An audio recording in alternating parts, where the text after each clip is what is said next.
Welcome to Waiting Room for Week 3, final day of North play before we head to the Americas stage. It was actually warm. We're having a great time over there. I don't know. Yeah, we're having fun. What are you doing on that side yet?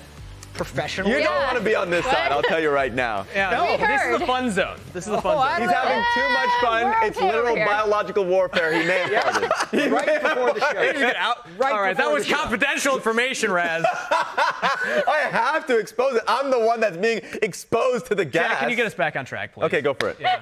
Here's the bracket for what we've seen so far. It is the conference bracket. You can see last week, 100 Thieves and Cloud9 advanced as the number 1 and 2 seeds. Today, we're doing this bottom part of the bracket. FlyDig and TL Shopify. The winners advance to Sao Paulo. What happened? I'm gone for 1 week. What happened? 100 Going Thieves is to first seed? Americas. Yeah, That's that is crazy. True. Yeah. That is true. Who had them Awesome. highest on the rankings, They're by the great. way? Did Just you gonna have them say. first? No, it doesn't matter. Okay. You know? Everybody was wrong.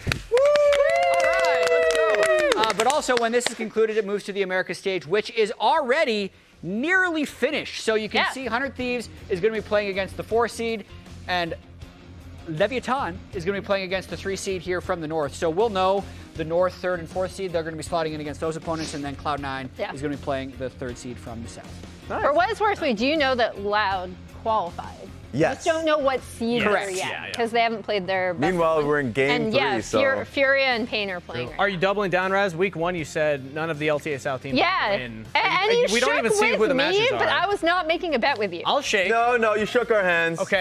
You were like, shake my hand, and I was like, okay. There it is. Then you shook. Like at the end of the day, the LTA North teams are just going to win out. If you believe otherwise, then we're You're going about back to to the get a coping lot segment. of Twitter. We're just going Raz back. hates the South. Just don't. Yeah. Just please don't hit me with the Vampetta memes. That's all that matters. Okay. What happens when the South wins? At least Yeah, what one do you of have the- to need to do? make an actual Is bet this another like I don't know. spicy pepper bet or We'll what? find something creative. It could just be spiciness, but I think you just want to see me cry. So I think at least one South I'll eat team a wins. pepper with you. that does not work that way. That's not equivalent exchange. This whole split has been Fearless as well, and last week we actually got Fearless to work. True. I'd say week 1 and 2, the 2 Fearless, everything being sweeps in the first week didn't work. Last week, literally everything went to 3 games, and we got to see some picks that we haven't seen in North America for quite some time. Wow, 2013 summer? I don't even know at least support was played back then, but that's like. I think 12 that was a years ago. Kiwi Kid special back then. Yeah? that would be my guess. I remember Okay. that. I actually remember that. Wow. I actually remember that. Callback. But yes, at least being so big. Go for it, Emily. This one is just hilarious to me only because Corki was initially designed as a bot laner. So the fact that we hadn't seen him a bot lane since 2019. Obviously, the first week we saw Core's Pantheon support special, which has been terrorizing solo queue ever since. Yeah. Not a fan of that. Yep. And it's so for me, just like going back to the least bit, that one of course was a T1 special. Carrier brought that one out, and then people started to copy it. It's also Lehen's. Like, Lehen special, can I you're right, stand you're up for right. my boy Go for it. Lehen's Do it. because you know he's been grinding that stuff in the ladder to the point where people thought he couldn't play traditional supports. They thought he could only play elite support and Singed. Sometimes I still question that. But I do think there have been some big winners of Fearless and some like losers, obviously, in terms of like not being able to expand their champion pool. Talking about the positives, like Quid literally won Mastercard Player of the Week just based off of the fact that he was going to do it anyways. But like 6 different champions in all 3 of his like series. Like the last one is a best of 1, but still like just being able to see people, I guess, flourish in picking different champions is awesome. Yeah, and we are also the LTA North, much like last year. We're on live patch, so we've moved forward 1 patch, and we're gonna talk about it. What are the biggest changes that you see coming into this next patch? Ooh. For me, I don't know if this is one that we're going to see as much in pro play, but the attack speed cap. I feel like that, I haven't heard people talking about that too much. 2.5 to 3. Maybe we see some things like attack speed ramping champions with enchanters in the bot lane. I don't necessarily expect it in pro, but it's as a system change, that's big.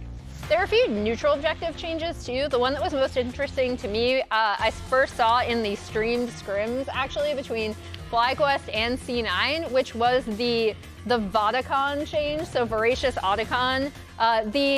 The second timer, as you can see, was increased significant. Get me back in the game already! Yeah, no, you're sitting there. You're sitting there for a while. Oh, man. And additionally, the bounties on the previous patch being like increased will hopefully help. So yeah, that was upped to 15 seconds, and it seems a lot longer. Like you are off the map for a lot longer. I love how the way we show a 10-second increase is just by waiting 10 seconds. And it's an excruciating. And it felt like a long time. It feels long. It's like the amount of silence after Rez tells a joke, typically. Like, it's a long time. Wow.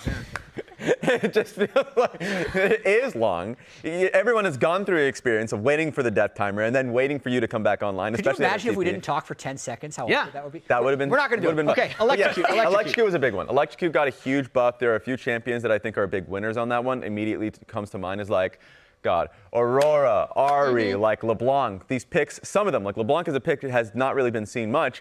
This change, in my mind, like immediately makes you question that again. So usually when you see buffs like these, it really drastically changes like what your comp is going to be, because now if you're willing to play LeBlanc, that changes what the jungler is going to be like. Maybe you see more Lee Sin. So like I think it's going to be interesting to see that. So that to me is a big one to look out for. Yeah, even just 20 damage at level 1 for a quick trading pattern early in lane can really change the dynamic of the lane over a couple waves. For me, I don't think the nerf is big enough, but I want to keep a track of it. It's just the Skarner nerfs. Yeah. Because he was permabanned. So it really changes, especially in a Fearless Best of 3. If you have a permaban champion, it really limits your ban flexibility throughout the series. If they actually are able to take Skarner down to a point where he is getting played, at least in some of the series, it's going to actually lead to more diversity overall in a Best of 3 Fearless. But it was a pretty small nerf. It was the stun duration on his E got reduced by half a second.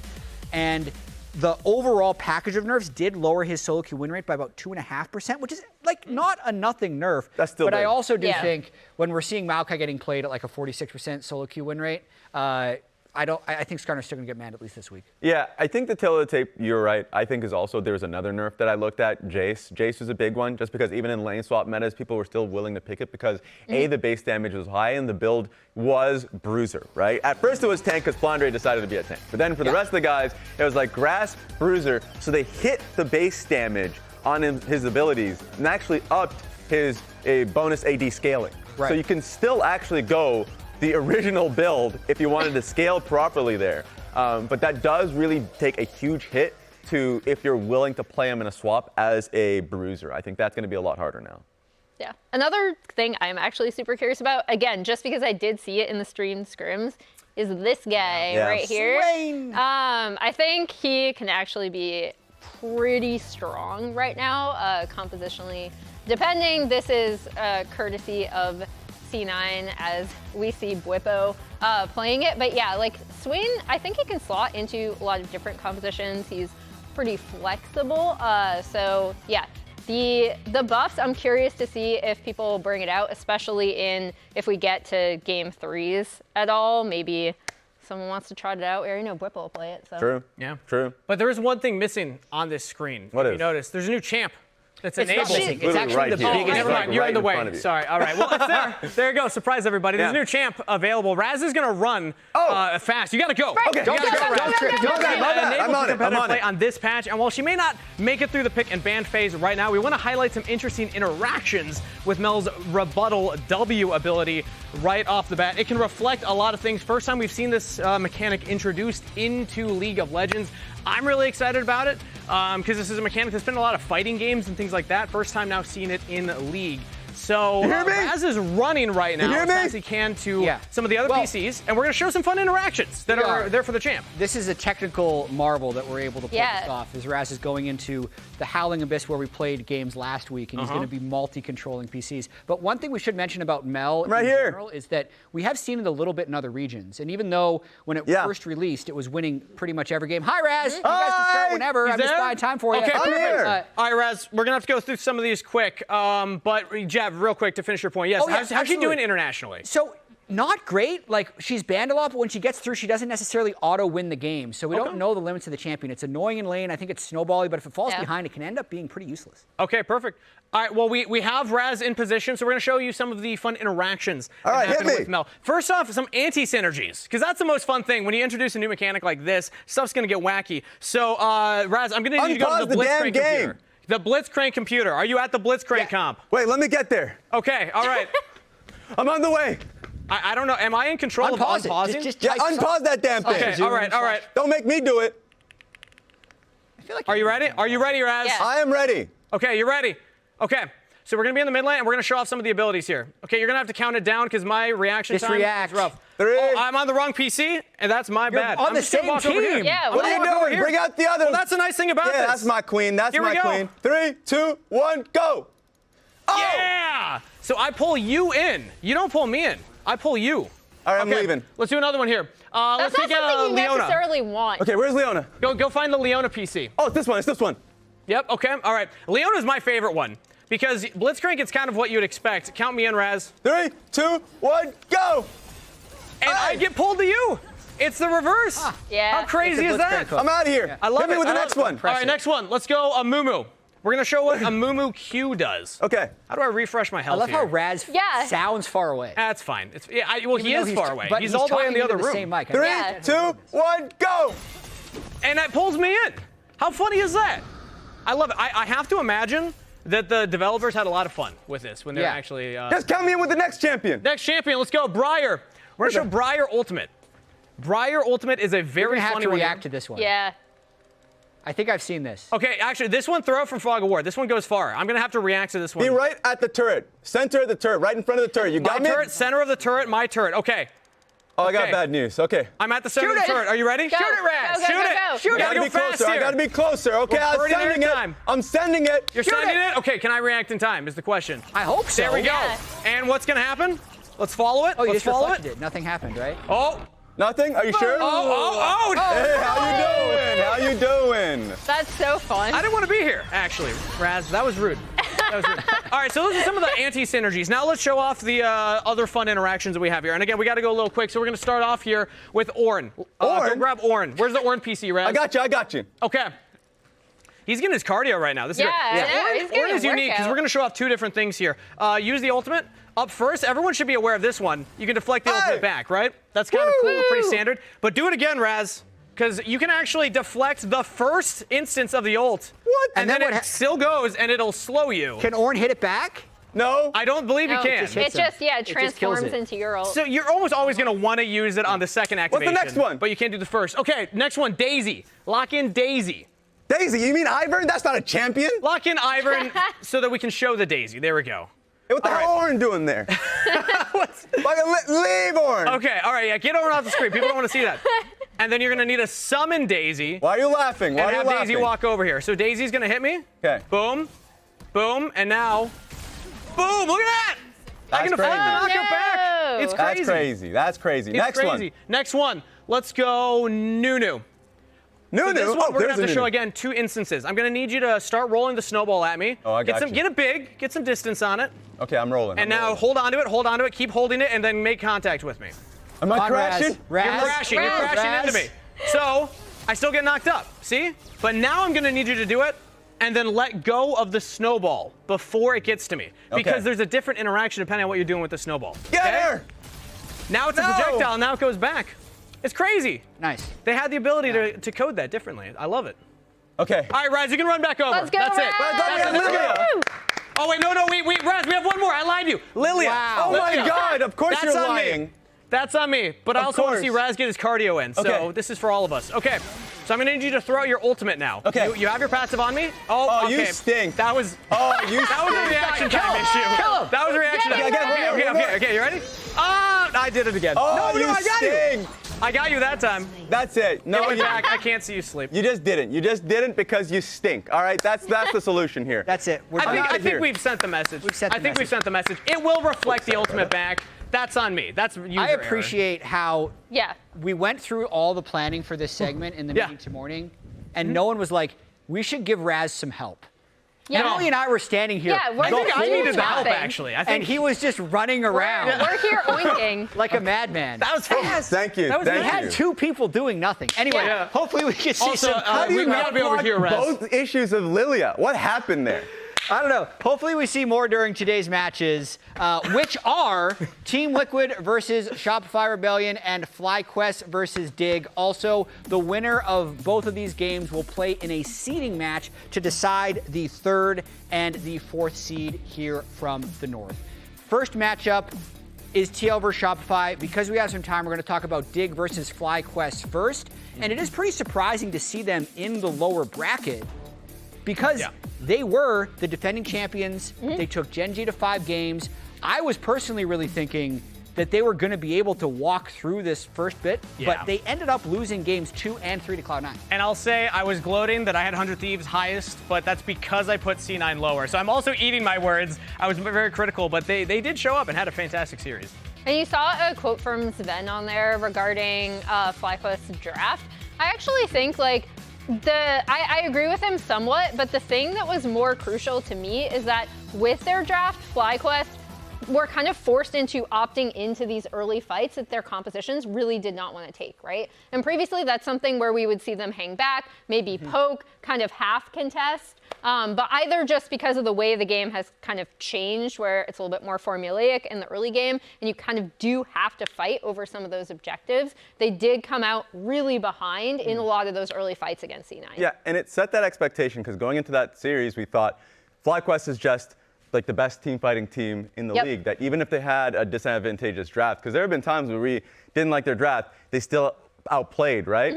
That didn't happen there. Yes, giving credit to C9. In this case, like, yeah, they didn't have a good series. That was the kind of the reality. Now I looked at my producer's DMs where I sent him the predictions last week and I said, oh, Fly and TL are going to win those series. And then I had to double down. So I'm like, look, guys, Fly, please. So yes. Also got to give props to a couple individual players. I wasn't sure if Sven would be able to really replace the firepower that Berserker had last year. He's playing well, and Vulcan looks really good with Sven. Like that Bard game in Game 3 was incredible. Hitting insane ultimates to start off a lot of those fights and really save some of the plays. I mean, really quick with the drafts, my biggest criticism from the FlyQuest draft, if you look at what they had here in Game 2 with Smolder, Kaisa, Maokai, and then also here just like Victor, Ashe, Ivern, they're just slow. So last year, it's easier to wait until 20 minutes before taking big team fights. But now, if you do that, you've lost 6 grubs. You've probably given away feats of strength. The other team has upgraded boots. The game is just so much more accelerated. So I don't know if you can pilot that. At the very least, they didn't last week.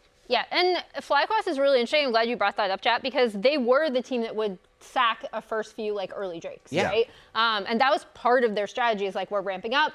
We can play these compositions later because we are such a strong team fighting team. So I'll be curious to see how they adjust. Yeah, Bwipo as well had been the talk of the town with his top lane priority list. And he didn't necessarily have a terrible week, but we have some history here with Bwipo and Surti, who were both previously under the FlyQuest org. Yeah, so that's a matchup today that you're going to see in the top lane. Surti actually played behind Bwipo, and you see they have a good relationship together. Surti has learned a lot from Bwipo. I had the chance to sit in on some of their scrims and some of the kind of coaching sessions last year for FlyQuest Challengers, and the relationship that Bwipo had with the entire team was very positive. He was always super receptive to giving feedback, but Surti especially, the two of them working together a lot. And I think it's going to be a really cool dynamic for this, because now it's kind of like student versus teacher versus each other on the stage. And there were times from what they have said publicly where, like, if Bwipo's not there for scrims or something because he has other obligations, well, Surti was there. And Inspired always spoke highly of Surti. So the fact that Surti is now going to be going up against his former team, of course,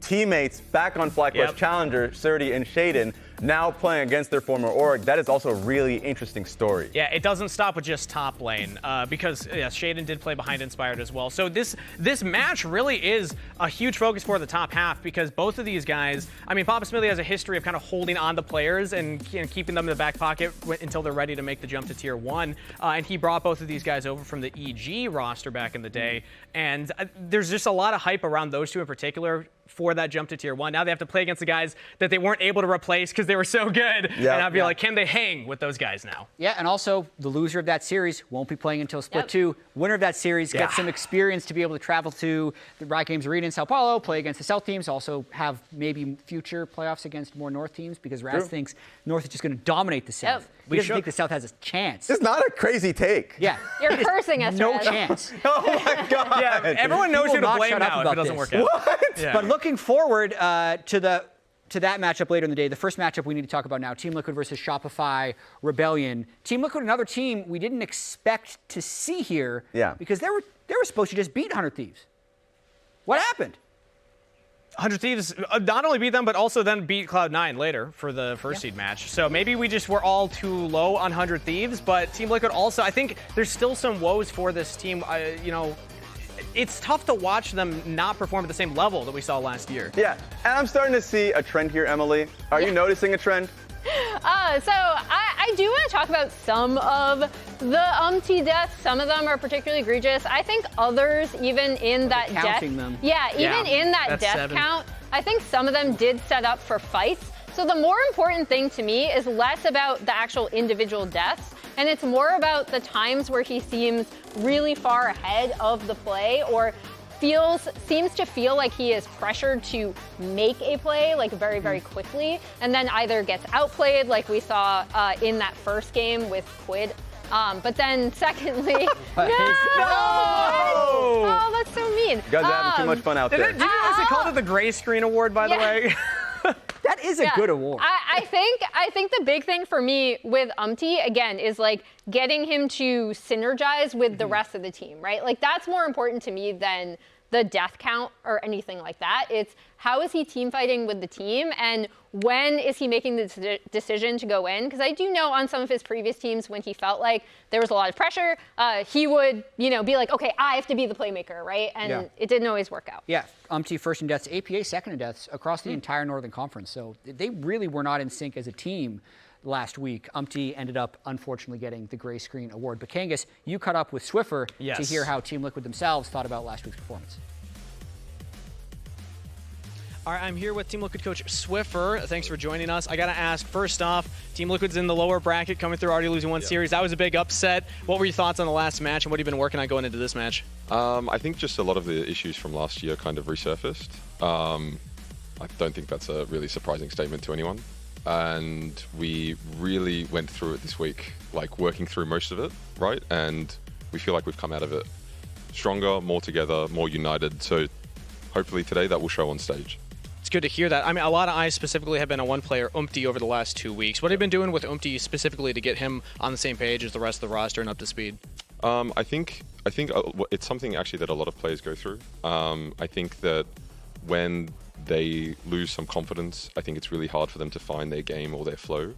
And so we've been working with him, trying to get back into his flow, build up his confidence again, just going back to basically the fundamentals of the game, right? Not overthinking anything. And we're really confident that he started to he's on the way up. He's good. It's solved. It's done. Yep. Well, I'm sure the fans will be happy to hear that. Thank you so much for chatting with us. Thank you. So you heard from Swiffer. They're getting him on the same page. He's getting that confidence back. And we know how good UmTi is as a player. Like, we've seen what he's been able to do last year. This is, I think, an odd inconsistency in his career that they should be able to correct. Yeah, if they want to go to Sao Paulo. True, 100%. I think, look, at the end of the day, we've had so many players that have had a bad start to Split, and then you forget it instantly once the regular season continues. Like, once you go through the next couple of weeks, or if you're able to get it past you, that's great. I think there's a lot of issues, of course, that we need to get through as we go on throughout the series. I just hope he has a bounce-back series. Yeah, on the other side, we have Shopify Rebellion. They had a tricky series last week as well, because at the start of it, they looked pretty hopeless, and then by the end of it, they looked amazing. So a little bit Dr. Jekyll, Mr. Hyde going on here with Contractz and Palafox specifically. Yeah, I was about to say, speaking of another pro jungler who's been through a lot of ups and downs in his career, these are some interesting photoshops that you guys are going to see in a minute. But yeah, he had some really, really strong performances and some pretty rough performances. And I think for Shopify as a whole, it was kind of the same, right? They looked really, really drawn around the map in their first game, kind of ended up recovering in their next two, and looked, I will say, better and better as the series went on. Yeah, and I want to focus on the positive, the Maokai game in particular, where he was that was peak energy Contractz, where he was essentially everywhere, bot lane making ganks happen, top lane, he was basically letting the enemy team recognize that you need to respect vision, especially when I am there. This is I'm actually covering one of these. Yeah, These are the actual focuses. So in this case, His Maokai, incredible. The Amumu, I want to say it's more of like his teammates just not being on the same page, like that 2v2 that was happening through mid with him and Palafox. So like there's a lot of moments where that happens. Consistency is the key word, I think, when it comes to this team and Contractz and Palafox's players. And I've said this the entire split so far. This team, if they all flip heads, if they're all playing well, they are a scary team. But I ran the math. There's actually only a 3.2% chance of 5 heads flipped. So that might be a limiting factor in Shopify's chances here. Okay. Interesting. Yeah, I think another person that they definitely want Contractz to sync up with is Palafox, who had an amazing Yone game, as you're seeing here. And he's someone else who I think really, really wants to prove that last year was an outlier. Came out, had a great Yone performance. It's something that we saw old NRG used to flex between mid and top because it was such a threat on that team. So it was really cool to see him have like an individual pop-off performance. Exactly. Last year was a tough year for him. This year, I mean, even just like in that series that we were just talking about, like he had a bad game prior. Even in the interview, he spoke about like how in the third game, in his Yone game, he really wanted to make up for that last game. And he did so in spades. It was all over social. So like, as long as he's able to come into this series and show out his best performance, that's what we're wanting. That's what we're looking for. Yeah, Shopify won last week. Team Liquid lost last week. So you might be thinking the Shopify is coming in with a lot of momentum. We're talking about UmTi and APA leading league in deaths.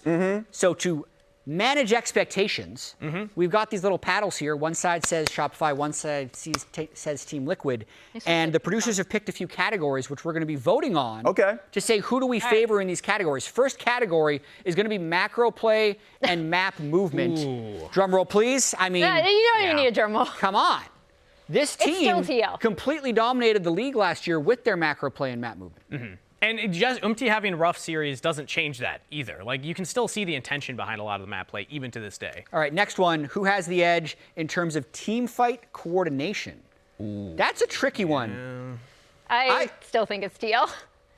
You're in the middle. You're in the middle. I'm in the middle. I can't even see the Okay, paddle. explain It's yourself. Team Liquid's biggest weakness. Like, they always have a gold lead, and they still lose a lot of these fights. Shopify, when they have a lead, they actually win fights. I'm going to say Shopify has better team fight coordination. That may have happened. Oh my God, that's crazy, by the way. Yeah. It doesn't mean they win more team fights. Yes. It means with the cars they're driving, they're little cheap cars with tires that are... Like we're talking about Go-karts are getting across the finish We're line. in different tiers here, and I think when it comes to Team Liquid, that's a great criticism against like the best teams. Against Shopify, it's against just all the other teams. Next one, avoiding unforced errors. Oh. TL. I don't know. This is, I feel like both I of them think are both bad. teams We have just actually talked had about a lot Contractz and of- Palafox We did. just lot of sprinting at every other unforced game. errors. Okay, I'm but pretty this borderline on that. iteration of Team Liquid, we've seen a lot of errors from, specifically Yeah. from UmTi. So that's the tough one. The tricky Yeah, one is the that avoiding unforced errors. I I still think gotta go both teams are going to make unforced errors. I still think TL is heavily favored. the worry about this is that it feels like you're speaking in absolutes, but no, just one or the other. It has to be Team Liquid for me. So Next topic, pop-off potential. Oh, Pop-off potential. I think this is the potential. only. Faker. This is Yeah, this is the way Shopify wins. yeah. I mean, Like, this is the way Shopify can it would win. be, but yeah. Just- Okay. So What's going on are with you you? arguing that there's a higher potential with Team Pop-off Liquid? potential? They have 2 MVPs on their team. Okay. They can pop off. pick Yeon a is like player. best to second best AD carry in the league. Oh. He's going to pop off. But does that count as a pop-off good if it's even in it's expected? not variance No, a potential. pop-off has to be It's like pop-off unexpected, potential. you know? You That's don't cheating. expect Shopify to pop off. But that's cheating. Oh, come on. That's cheating. Yeah, Team We're Liquid's going moving to the pop off for a goalpost. win today. We're moving the goalpost. The final to suit one our interest. is going to be early game. For me, this one is quite obvious. Team Like, Liquid. it's not even. Yeah. This is what all my arguments have been based upon, is that Team Liquid has a good early game. Yeah. Early game, good early game is part of popping off. I'm just going to say. The early game is strong. They have the better map play. All we're pretty much making a gambit on, as Emily said, is whether or not some individual players on Shopify has those moments. Even Yeah. Fudge can have those moments. Yeah. So that's what Final we're aiming topic. on. Oh, Who will win? Ooh. Team Liquid or Shopify? Oh, we have the paddles. we have the Yeah. paddles We have still. the paddles. We have the Did we all paddles. go This one is Team TL? Liquid. It's Yeah. all Team Liquid. Yeah. Yeah. It's a 4-0 apparently. But that was wrong last week. When I'm looking at this No, I two gave. games, I gave Shopify a game. Okay. I just did double 2. I'm going to spoil my predictions for Series 2. This is the one that I'm most worried about in general. Yeah. If TL and Fly, if one of them is going to go, I'd say, because if Shopify plays well and avoids unforced errors, then they might be able to win and stop Team Liquid from popping off. That's it from here at the lounge. Let's send it to the start of the show.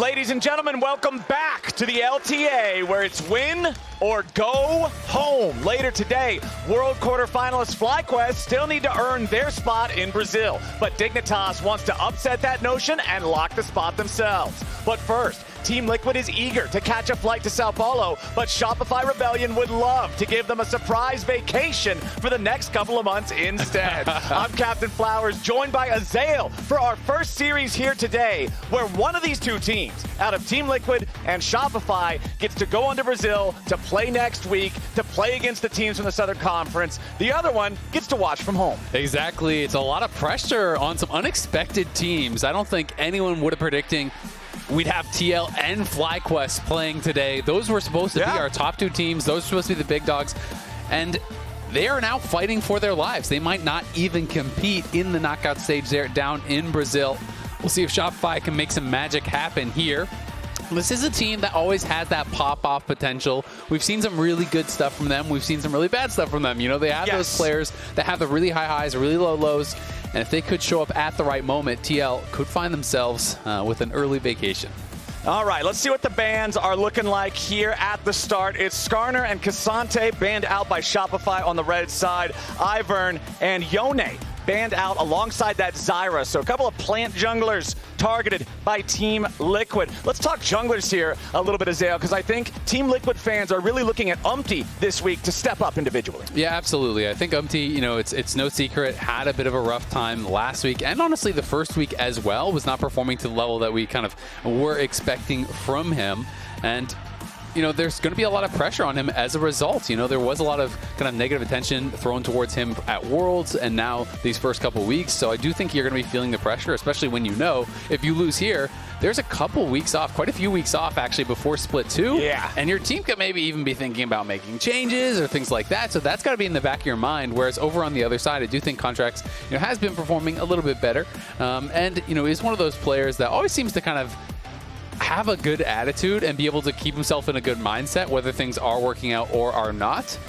So Contractz, I think, you know, is going to be hungry to prove himself here against a big team like TL. And I think he's going to be feeling pretty confident in his matchup against UmTi. Yeah, I'm excited to see how it goes. I think that both of these players can be big drivers for the action on their respective teams when they're really on. And there's no time to be on, quite like win or go home types of stakes. That's what I'm looking forward to here. We are going to see UmTi back in the Xin Zhao. This is a champion we have seen him on plenty of times before. Rumble locked in for TL. Over on the other side, Shopify have the Ambessa, they have the Corki, and it'll be Maokai, their final pick before the second half of the bans start rolling in. Yeah, so very likely to be Maokai in the jungle. We, of course, do have that Ambessa, as you said. So Ambessa Rumble will be an interesting matchup up on that top side. Impact getting the answering pick and pairing that with a strong early physical damage jungler in the Xin Zhao will be pretty scary for the solo lanes there of Shopify. And we'll see what they want to work towards here. It's going to be the Pantheon ban, which we've seen Core playing. Also is quite popular in jungle, but they obviously have their jungler.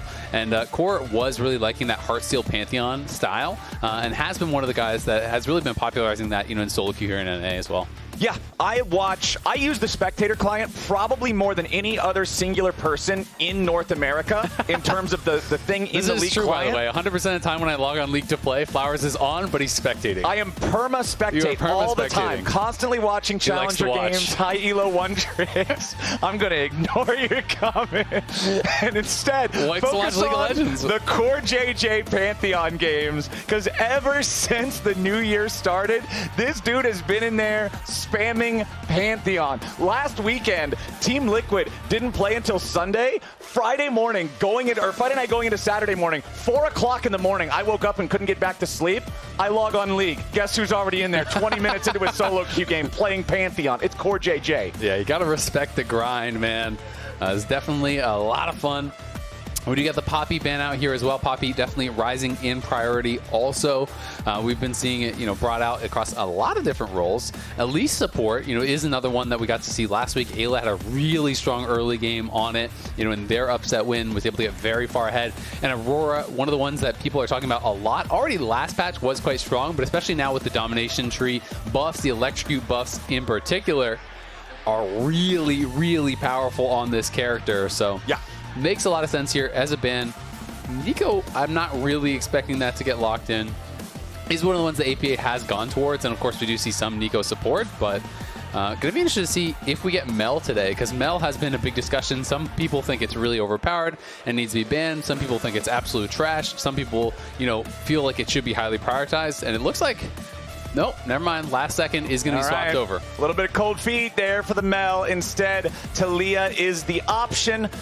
Lots of power on that one, especially when you think about the Unraveled Earth and how good it can be at disrupting champions like Ambessa, who has so many dashes, like Rell, who can't even mistime it because Ambessa's always dashing. She will never not just be dashing all over the place. It's very easy to get Unraveled Earth value. Rell as well, if she's jumping over top with that big, slow crash down animation, make it so when she lands, she's the one who's stunned, makes it more difficult to combo those engages. And Nautilus, I feel like this is just a CoreJJ classic for TL. And I mean, point and click ultimate, going to be great to set up that seismic shove as well. So we'll see, how that's going to work out. As Core will be, the primary engage here. There is, sure, you can fish with the Varus ultimate and whatnot, but really the pressure is on Core to be the one to kind of make it happen for the team here. And we are just looking for that final pick. It is going to be the Orianna, which does have a lot of good ball carriers here with both the Maokai and the Rell to be able to send that ball into the back line, especially point and click. Someone like a Varus is going to have potentially a really hard time. Even the Taliyah, you get flash W'd by the Maokai with the Orianna Shockwave coming out over the top. That is going to make things very, very difficult. I'm kind of expecting on-hit Varus, I think, from Yeon in this one, because there is pretty beefy front line. A lot of melee champions up there in that front line to go for, but some people do really prefer the lethality, so I'll be interested to find out what he's going to go for. I mean, when I look at the Shopify comp, I see a pretty classically built composition with two big meatballs for the front line, one bruiser that can either front line or threaten back in the Ambessa, and then AP carry and AD carry. This is very textbook stock standard stuff. Meanwhile, over on TL's side, we already talked a little bit about needing to see UmTi step up for their team. On the other side of the aisle, though, looking at Shopify, I really want to focus on Palafox, right? I think when we look at this guy, when we look at the series that Shopify played last weekend, fortunately for Palafox, a lot of people are going to remember the Yeon game where he stepped up, he had the big carry moment, he had the 1v2 in the top lane. They're like, damn, Palafox can play some Yeon. Unfortunately for Palafox, that was a tongue twister, it should not have been. He ended up having a really rough first couple of games, and I think that they really need him to not have those sort of weaknesses, those flubs, if they want to be able to contend with TL. Especially coming off of last year where, he was even vocal himself about playing some of the worst games he felt he had ever played. I remember one Orianna game, actually, in particular, where he literally said, that is the worst game I've ever played on stage. And that was coming off of a year where, they went to Worlds, they beat G2, they made all these things happen, and Palafox contract stocks were at an all-time high. They have now come back to Earth, and they're trying to rebuild it. You got to buy the dip. Low. That's what they say. You got to buy sell the dip. lower. All right, this is not financial advice. Do not listen to Azael and I. We are not responsible if you're living under the bridge with Forrest after this. Now, let's see what Shopify and Team Liquid have got cooked up for this level 1. Do we want to get fast and loose nice and early? It doesn't really look like it. Bvoy just dropping the ward here on the enemy red buff early on, but they don't want to overcommit to anything. Yep, exactly. I mean, we already talked about Palafox some, but, talking about that Yeon game, we had some pretty incredible moments from it, and we're kind of looking back towards this. This is the kind of play that he was able to pull off. This was the 1v2 in the top lane last week that was really able to turn around this game and kind of make it so it was impossible almost, it felt like, to come back from this position. Had a beautiful flash over the E, was able to win out this 1v1, then in came Audi. He wins out in that right after it as well, and it just put him in a position where there was like no real recourse, no way to come back, and this is Palafox at his best. This is Palafox, playing a playmaker, playing explosive, playing really confident, and that's what you want to see from him because we have seen that in the past. But we're looking for that consistency, and that's kind of what we've been hunting for over this past year or so from Palafox. So we'll see if he can get back there here against APA, who himself, I think, didn't have the hottest series, last week, as they did get upset. And honestly, I felt like he was kind of, well, just straight up outplayed in that series. It was way more about the opposing mid laner that wasn't about him. Yeah, APA, although we do know this guy can hit some pretty big moments, like when the pressure is on. But let's see how things really shape up here in these early scraps. Bottom lane getting a little bloody nice and early on. Bvoy losing that barrier in exchange for CoreJJ's Ignite. Yeon throwing up the Pega Frog, just letting them know he's not too impressed by these early trades. It is going to be pushing that in. It is going to be Hail of Blades here, so probably will be lethality for the Varus, very likely here. As UmTi already in the area, wanting to make a move into the opponent's jungle. Pushing up towards this blue buff. Did a 3-camp clear on bot side and now looking to get in the face of Contractz. Contractz, though, on the Maokai does have a pretty good secure with the Q Smite, so maybe not going to be the easiest thing here for UmTi. And Contractz is just going to go around and start up on the Gromp. So right now, UmTi is spending a lot of time on this, has gotten nothing done. He's already 1 camp down. He's about to be 2 camps down. And there is a chance that he doesn't even get that blue buff because that is on Vision. And again, Contractz can come contest this. Yeah, I get where UmTi's coming from with the thought process here, because his bottom lane has control. They have push on the wave. Meanwhile, top side, Fudge getting burned down by Impact. UmTi still with control over the blue. He'll secure that one. He knows he's a better duelist champion. He knows his bottom lane has control over that wave as well. So it seems like it should be a green light to invade. It does end up working out, but it did cost him a little bit of extra time. Well, that ward was actually so critical in the side brush there. So what Contractz was going to do is Contractz is saying, oh, you just took my blue buff here. Of course you're going to do the scuttle beside that, so I'm going to cross map. But that ward spotted UmTi going up towards top side where he's anticipating Contractz will go. So that allowed Contractz to say, nope, I'm actually going to stay down on bot side. Huge. I'll be able to take this away, get an uncontested scuttle. So yeah, he does lose his blue buff, but still, tempo-wise, he's quite ahead. He gets a deep ward, and he can maybe even steal these Raptors here on respawn because of that information he gained from that one singular ward. Every jungler knows how frustrating it is to lose your scuttle crabs or your buffs, but really losing the chickens is a bit of an insult of its own because you just want to be farming them on spawn. You always want to have your chicken tempo where it needs to be. Losing one of them feels bad, man. It feels really bad, and it feels great for Contractz because at the end of the day, he gets that 6-camp clear just with one of his opponent's camps. Bvoy taking some damage here, has to get back away from Yeon and CoreJJ. Zeyzal going in for a big engage there with a flash, but he does not find it. CoreJJ answering with a summoner spell of his own. Both of these supports do have Hex Flash, and that's going to be all they'll have for the next 5 minutes. Yeah, Core really respecting that. I'm not sure if he thought Contractz might have been behind him, you know, because when the Q misses, I feel like it's unlikely that he's going to die. You don't have that Shattering Strike to break the Nautilus shield or anything like that, and he could probably just walk it out, but did throw his flash in respect. Contractz now going to be able to defend his own Raptors here, so UmTi, you know, still out on the map. Of course, the farm is pretty much dead even, but Contractz has already gotten his base off, already bought, so he is ahead in tempo and is going to be feeling quite happy about how this early game went.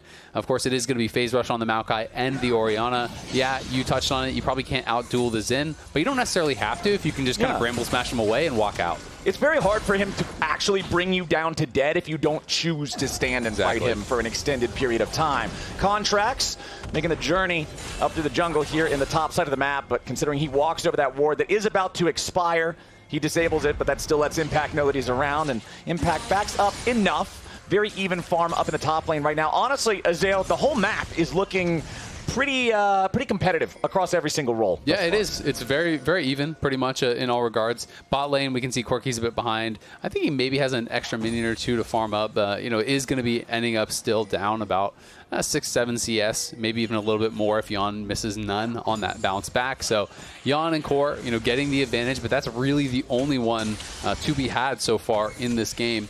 And I have to say, Yeon and Core, while there have been some questions about TL, there really haven't been any questions about them. They have been very strong as a duo. They have been team fighting well. They have been still really looking like they are picking up where they left off last year. And that is very important because TL needs that point of power in the bot lane. They've really come to rely on them.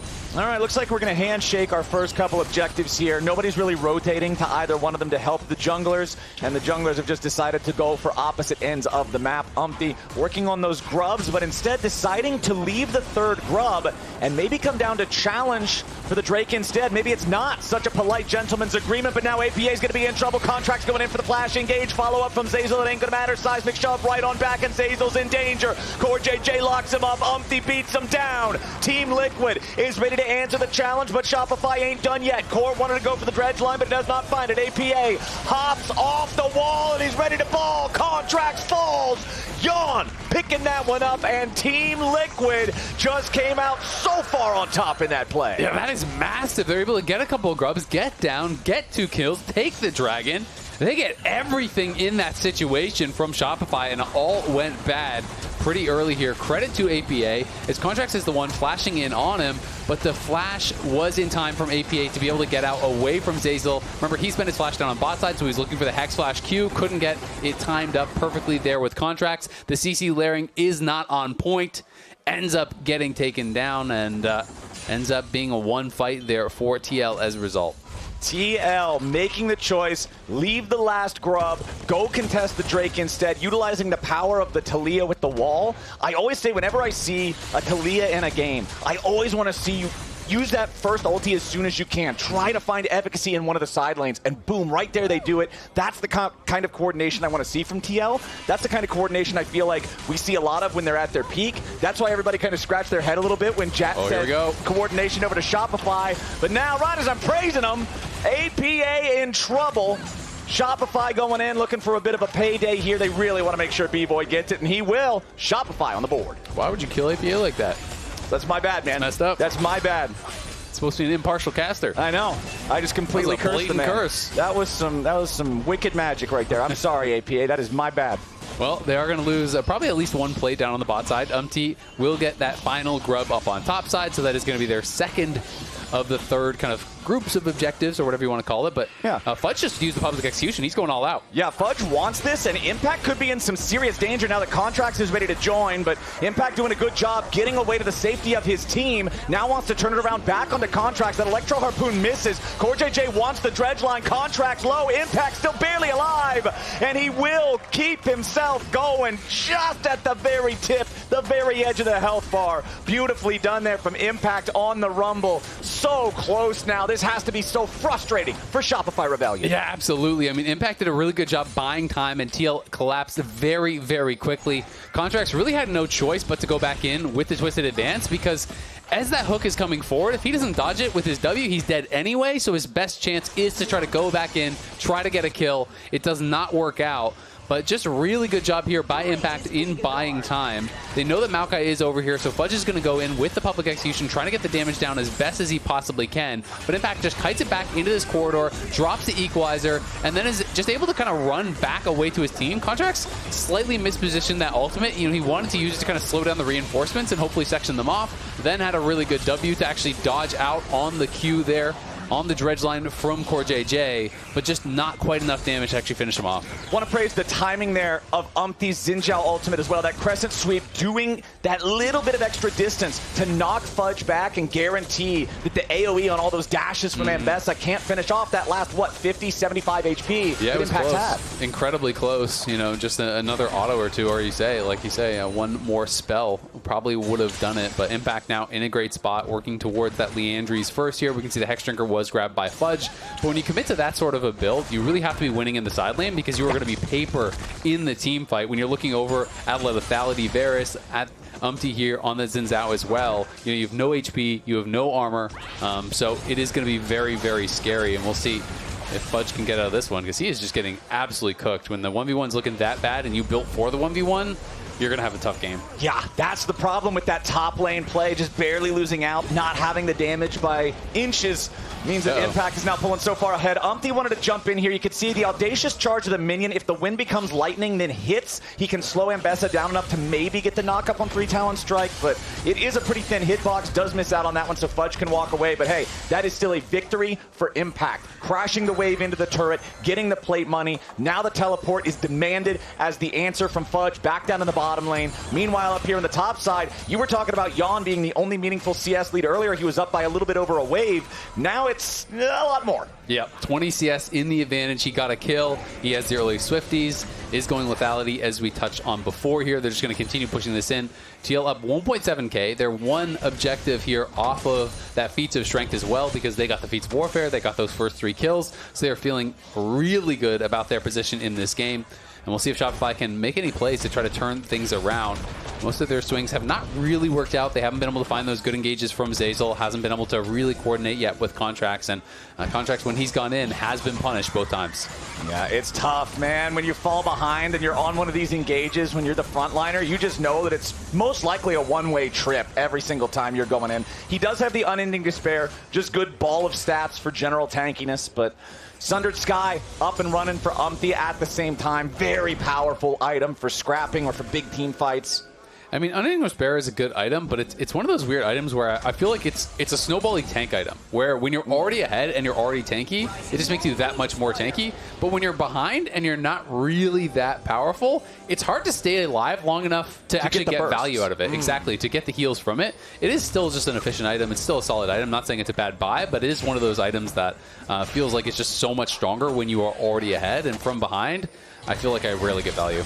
All right, Fudge is going in for impact yet again. There's help nowhere near as close as it was in the previous instance. Contractz is ready to rock and roll, and impact is down to 200 HP. The Equalizer wants to bring Fudge with him, but it ain't going to happen. APA and UmTi want to make it a delayed 1-for-1, and yes, sir, they will. Seismic shove into the unraveled earth, into the wind becomes lightning. It's the whole elemental shish kebab, and it's Fudge getting served up.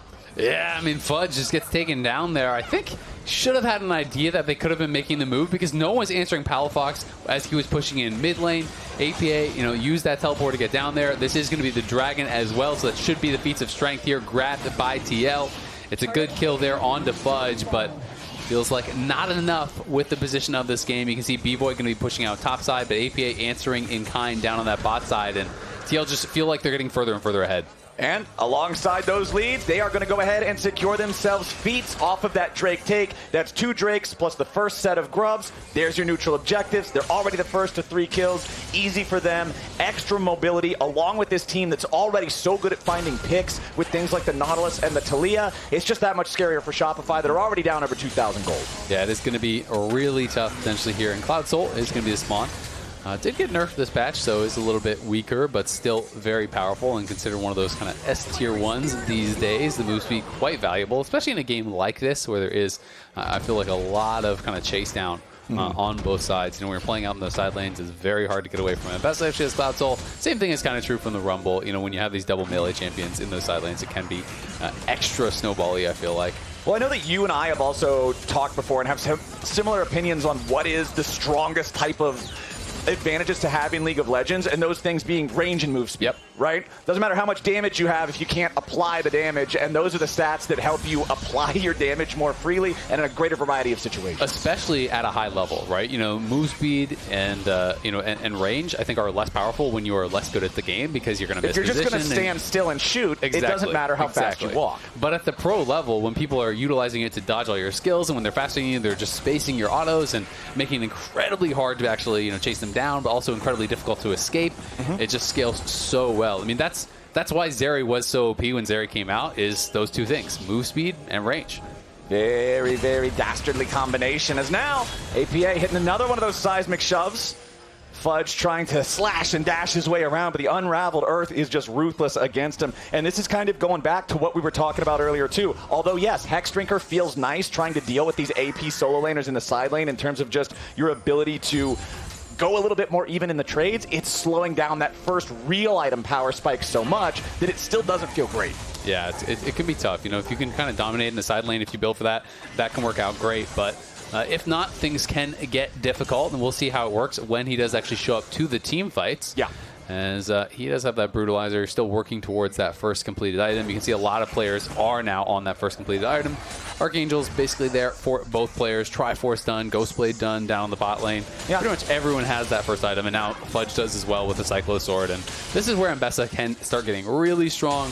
It just works so incredibly well with the kit because the recharge speed is increased drastically when you are dashing, and Ambessa is dashing non-stop. It also applies the slow on the proc, which is really nice to make it even more difficult to escape from this champion, so can be very, very difficult to deal with. Very strong stuff as Shopify are going to start up the Rift Herald for themselves. They have lost every neutral objective on the map so far in the first 16 minutes of gameplay. They would really like to change that right here, being down 6 grubs, down 2 drakes, down 3,000 gold. They need to mop this one up nice and quick, and yes, sir, they will. However, Team Liquid's just saying, okay, take the turret-taking tool. We'll just take the turrets. Yeah, exactly. I mean, they didn't need that third feat, but they were able to get it as well. They grabbed the first tower. They got the first 3 kills. They got the first 3 objectives. So they got everything. And they even got a lot of damage down on that tier 2 tower because APA had a ton of free time there, and now he's going to come mid, and they're going to pressure here. Yep, they cut off Bvoy and Zeyzal from being able to reinforce at the tier 1 turret. Contractz is a little bit too close, taking a ton of damage here. They need a little bit more for the kill, and APA got paid. Nicely done from Team Liquid. Only needs a little bit more now into the health bar of the tier 1 turret, and that will fall too. APA's Weaver's walls are looking good this game. Yeah, they are looking really good. Impact's going to go top lane. Uh-oh, Palafox sidesteps the first Electro Harpoon, makes space with the Shockwave. He's fine. Takes the recall here, but not going to feel... Okay, wow. Takes the... He was really nervous about a potential collapse. He actually TP's out of there. UmTi, though, in some trouble. Yeah, UmTi's got to get away from Fudge on this one. I don't think he wins these 1v1, but he does jump back in. That is the definition of audacious charge. To audaciously return to the fight to secure the frog and then leave. I respect that. Got it. And this is one of those situations where, hey, if that's solo queue, Fudge probably chases you down and kills you, but because it is pro play and he doesn't know where everyone is, he's going to play a little bit more respectfully. Right. So UmTi gets to kind of bluff a bit here that he is, in a stronger position than he actually is, and gets away with it. So TL looking incredibly good. Everything going their way. 4,000 gold in their favor. This is the TL that people really wanted to see, and this is a TL that can help to rebuild that confidence going into, a tournament in Brazil, assuming they can take down Shopify here, but they are looking like game number 1 is going all their way. Yeah, I feel like shy of an Otacon throw, there aren't a ton of avenues that Shopify is really looking at as, oh, here's our immediate path back into the game. I agree completely. And the reality is, Otacon's a lot harder to throw than it is at Baron. Baron is just a way more dangerous objective, and Baron, as that 20-minute objective that we always had in the past, you always thought, okay, well, if they go too early, you can kind of kill them. Otacon, as long as you're dodging the abilities, really doesn't do that much. It's very easy to tank up. You can even solo it on some champions pretty comfortably. It's just slow. So it is going to be very difficult for Shopify to find a way back in here. And Otacon, I think, would almost certainly seal the deal from a position like this. They're going to be able to grab another dragon as well, so they're going to be on Soul Point here. Otacon's going to be coming up, and Shopify basically is already finding themselves in a one-fight game because this next fight is likely to be around Soul or Otacon, and those are two things you just can't give up when you're this far behind already.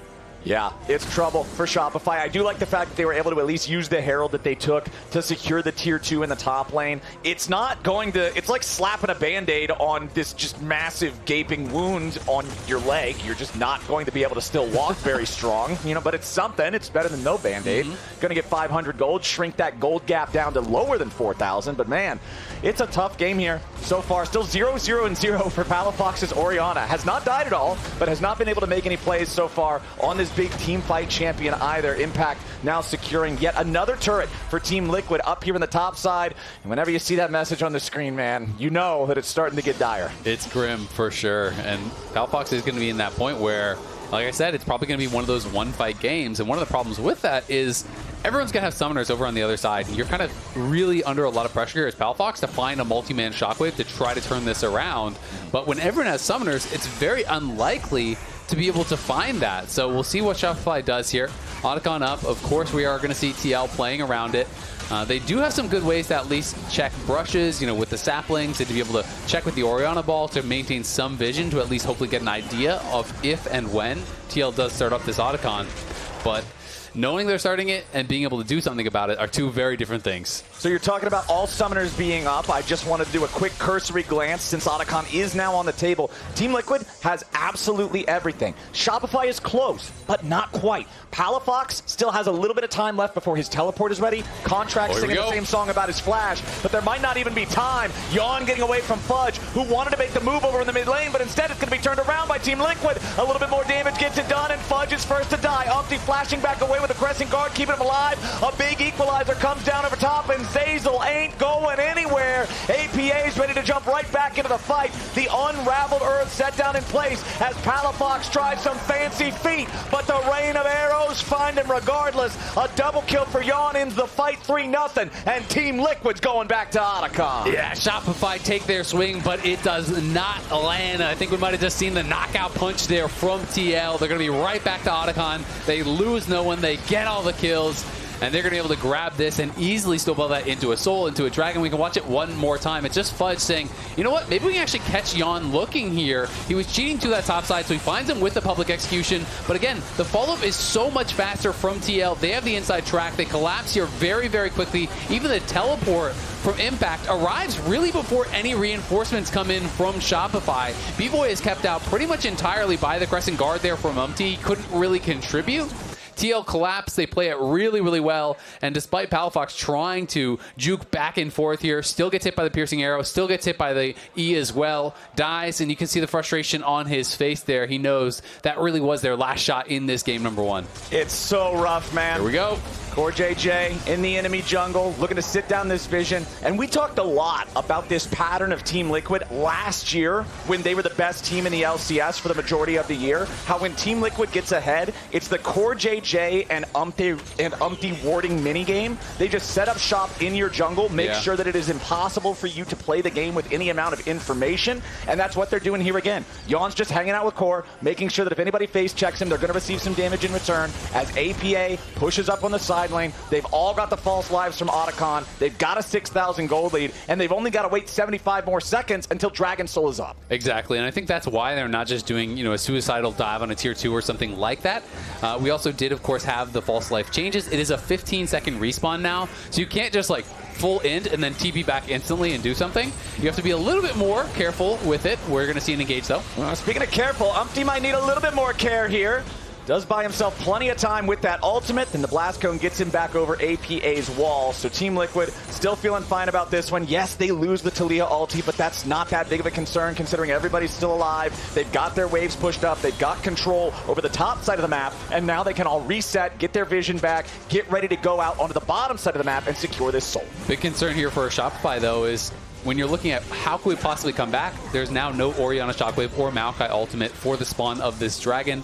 They may be up, you know, shortly after it does spawn, but not having those available is going to mean it's incredibly hard. You can see the Shockwave there in the picture-in-picture in the bottom left, pulling APA off of that ultimate, but TL fully confident, just going to be pushing up here in the face. They still have that false life here for a little bit and are going to be trying to play very aggressively with it. You can see Core is positioning behind them. They just want to fight right now. Yeah, they're just jumping in for it. Team Liquid's ready to go, and they've got to be careful on Shopify's side. A ton of pressure into the back already as Bvoy's popping the barrier, just trying to get away, but CoreJJ got him. Contractz wants to escape, but the Maokai, flash or not, he's done, man. Team Liquid killing off the enemy carry plus jungle. That is a free Soul. After that, Baron spawning in 25 seconds. You just couldn't time it better if you asked. Yeah, it's looking really good here for TL. And remember, the upcoming LTA matches are going to be live from Brazil. That is coming very soon.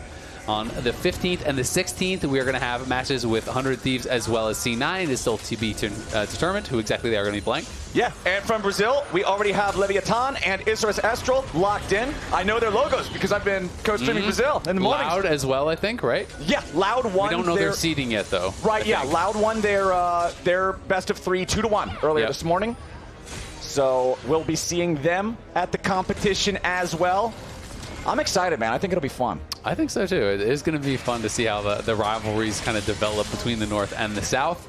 And both these teams obviously wanting to be a part of it, you know, not only to be able to compete and try to go to first stand at the end to try to be that split one champion, but of course, you know, when you are a team who gets knocked out early, guess what? You're probably the team that needs to practice the most, and you're going to be missing out on all these additional stage games, as well as some more, you know, kind of international practice there against our brothers in the South. It's just like in League of Legends. If you're dead the whole game, you can't get more EXP. You have to make sure that you're not just gray screening it whole lane phase. Otherwise, how are you going to do the team fights? IRL gray screen getting knocked out. Feels bad, man. All right. Well, for Team Liquid, it feels great. They're now Cloud Soul, 7,500 gold ahead. Total control over the Rift and putting the pressure on mid. Bvoy wants to sidestep the piercing arrow, but it's not going to happen. Long range from Yeon.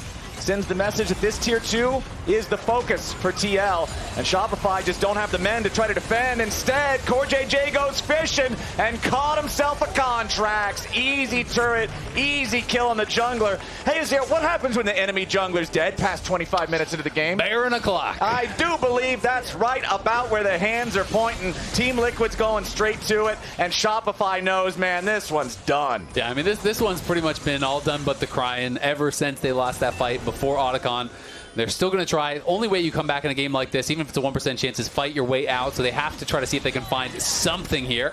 Ooh, Fudge wanted to find something, but that execution was not public. CoreJJ on the front line now as Zeyzal's knocked back by the seismic shove. Yeon's on a rampage, and here goes this giant Weaver's Wall yet again. Palafox shoved right back into the unraveled earth, and APA's taking a kill there. Easy stuff for TL. 2 more kills for no answer on Shopify. A 13-2 game as Team Liquid have just not given Shopify any avenues back into the game. Now armed with Baron, the push gets even more intense. Yeah, they're already about 11,000 gold ahead here. APA coming out of base has another item complete. UmTi and Impact pushing up that top lane. You can see Core and Yeon pushing in mid lane. There's just no defense being mounted anywhere here for Shopify. You really just got to kind of choose your moment, see if you can find a way in. But not really any sort of an engage. So you can imagine them winning from this point. And TL are just going to go full court press. You can see all 3 lanes right now getting pushed up. APA going to be down in bot lane, making sure everything is going their way. Man, that's just... So for Shopify, I feel like at this point, you've got to be mentally cutting your losses. Like, there's not a whole lot left you're going to do in this one. I feel like you got to be wanting to prepare better for the next game. Yep. And I honestly feel like this whole thing we can trace back to what happened at that first Drake fight. Team Liquid making the better macro call to stop the grubs 2/3 of the way through and come fight the dragon. And then also outplaying Shopify on a micro level when it's Shopify with Contractz' flash Maokai engaged that starts off that fight. Yeah, exactly. I mean, you know, Zeyzal and Contractz weren't able to kind of perfectly line up that CC combo.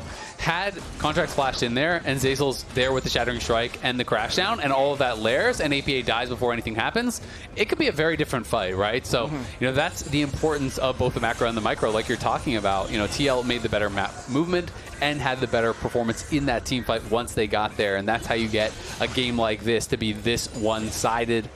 Shopify will, of course, still continue to fight it out, but even the Chains of Corruption's missing, not really going to matter, and you have to just be thinking about game 2 and kind of what your adjustments are going to be for that second game, how you really want to try to come back in this series.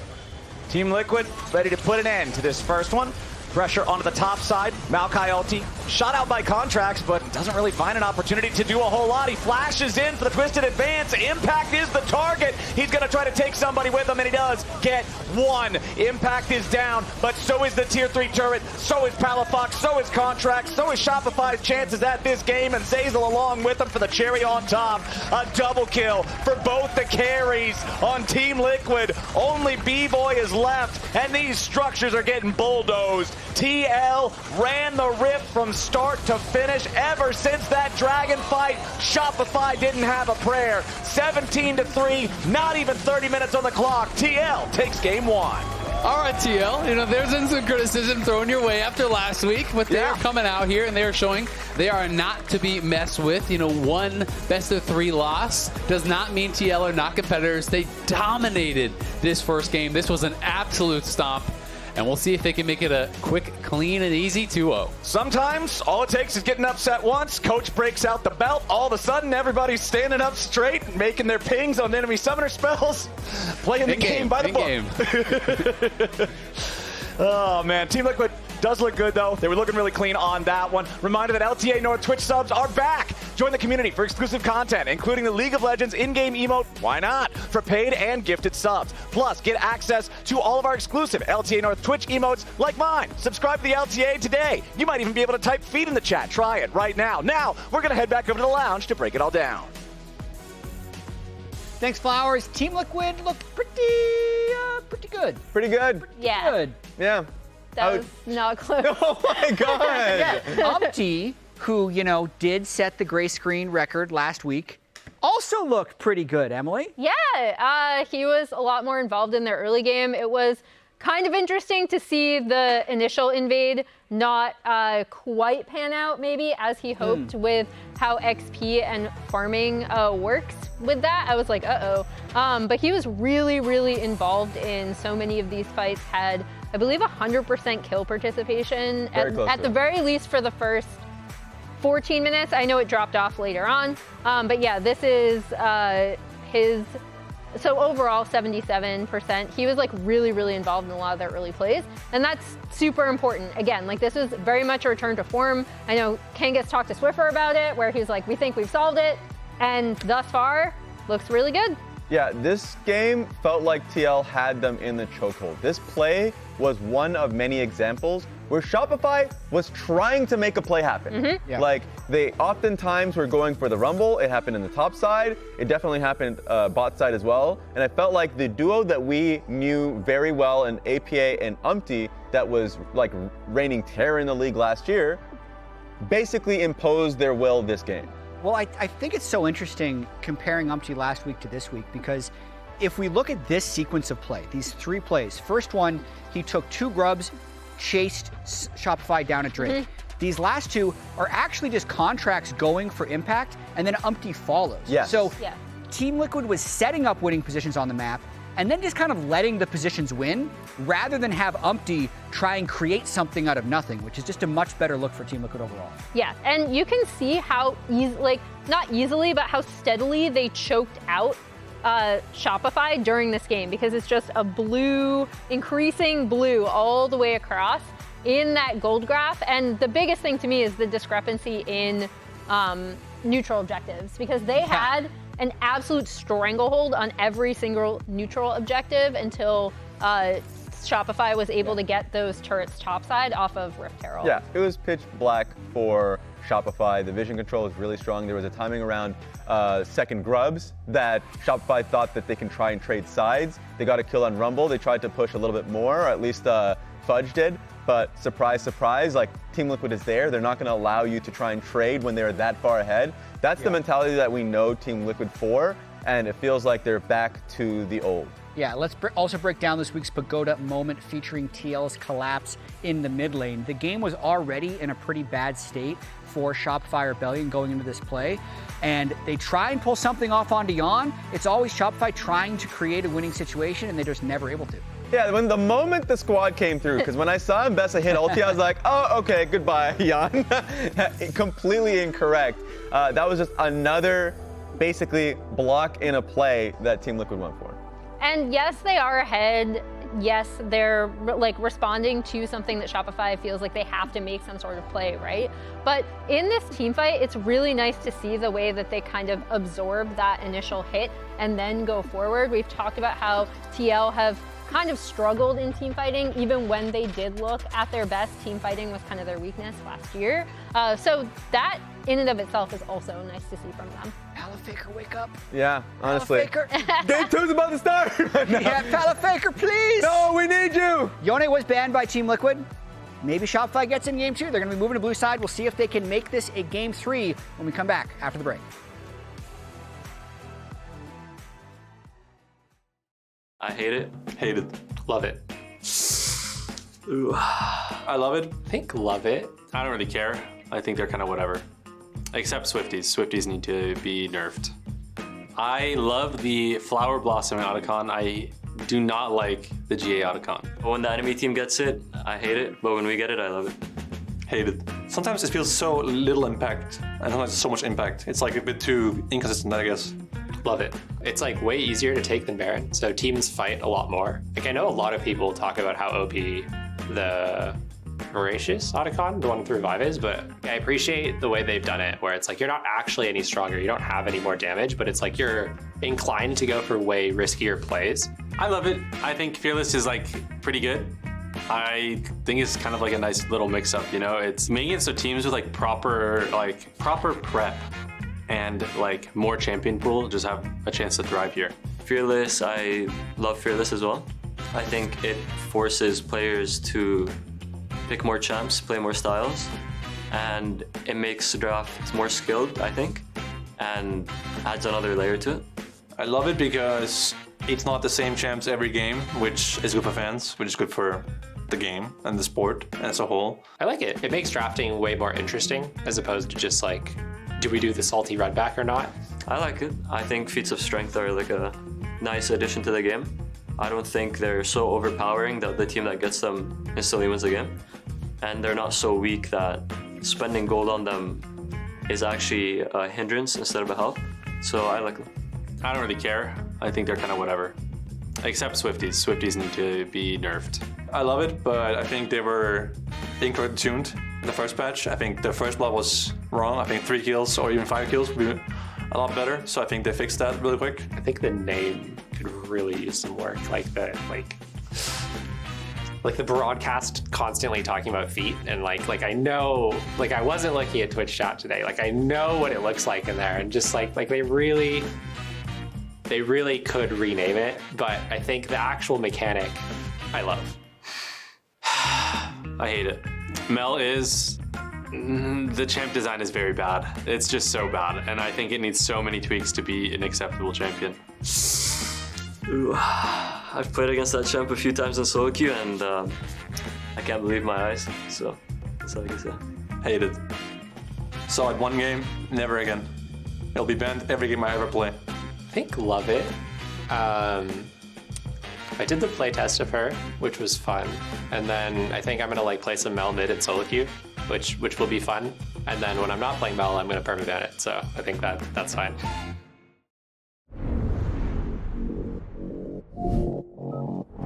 Ready, set, go!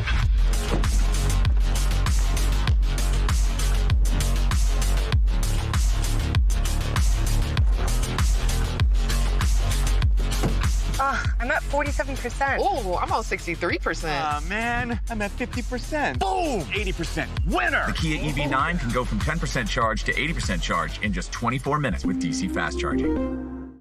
AT&T has a new guarantee because most things in life are not guaranteed. Like common courtesy. Really, Brenda? I know you can see. When they say... I'm on my way. No way. Pretty blue, though. Or a fun night at the movies. Yeah, that's not guaranteed. Yo, hold on. Let me put you on speakerphone. You know what AT&T guarantees? Connectivity you depend on, the deals you want, and the service you deserve. Or we'll make it right. That's the AT&T guarantee.